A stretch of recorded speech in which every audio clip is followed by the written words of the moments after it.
Hierdie week het ons hierdie oppervlakhoogdrukstelsel wat die sirkulasie oor die land sal oorheers en 'n meestal droë toestande sal bring. En ons kan duidelik sien op ons reënval-akkumulasiekaart vir hierdie week dat ons net ligte reën verwag oor die suidkus en op plekke in KwaZulu-Natal, maar andersins bly dit droog oor die grootste gedeeltes van die land. So hier is jou voorspelling.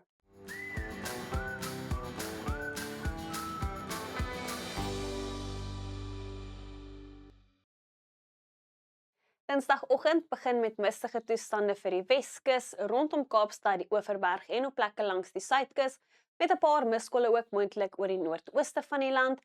Teen die middag sien ons steeds droë toestande wat sal oorheers met geen reën in die voorspelling. Ligte winde sal Dinsdag waai met 'n matige noorde tot noordweste wind wat later optel en waai oor dele van die Noord-Kaap en op plekke in die Karoo. 'n Weste tot suidweste wind waai matig langs die kus van die Oos-Kaap met 'n matige tot fris noordooste wind oor die noordelike kus van KwaZulu-Natal. Aanvanklik mistig op plekke in die Wes-Kaap, soos ek reeds genoem het, so wees asseblief waaksaam as jy die oggend hier reis. Teen die middag is lieflike weer verwag oor die Weskus, maar dit bly koelerig oor die kusgebiede waar temperature onder 20 sal wees.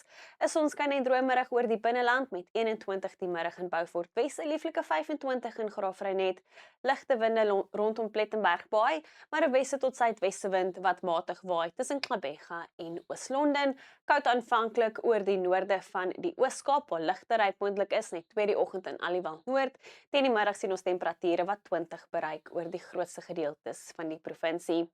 'n Koue oggend aanvanklik oor die binneland van KwaZulu-Natal waar ligte ryp moontlik is, later 'n lieflike sonskynmiddag, temperature in die middel 20s, 'n bietjie winderig rondom Richards Bay.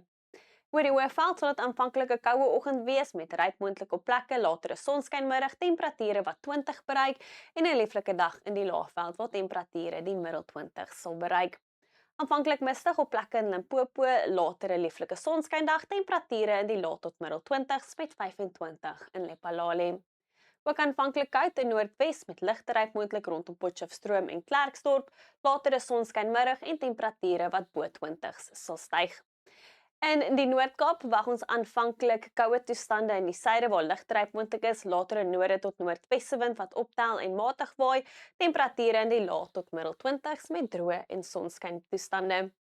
In Bloemfontein verwag ons 'n minimum van 1 met 'n minimum van 2 in Bethlehem, later 'n lieflike sonskyndag oor die Vrystaat met temperature wat hier ook 20 bereik. In Gauteng is ligte ryp die oggend moontlik met net 1 in Vereniging, later 'n sonskynmiddag met Pretoria wat 'n maksimum van 22 sal bereik. In ons buurland Namibië bly dit droog en sonnig, warm langs die kus met 28 die middag in Lüderitz, 30 in Walvis Bay en 'n noordooste wind wat so 'n bietjie oosveer bring vir die noordelike kus van Namibië. Dan Woensdag het ons 'n swak koue front wat laat die aand oor die suide sal beweeg en ligte reënbuie bring vir George. Andersins bly dit droog en sonnig oor die res van die land. Oornag tot donderdagoggend sien ons ligte reën en bewolkte toestande wat inbeweeg oor die suidkus. Dit is nou winderig in Oos-London en Kaapstad, maar dit bly 'n sonskyn en droë dag oor die res van die land. Wel, dis al van my af. Geniet jou Dinsdag, tot weersiens by gunsteling weerdiens.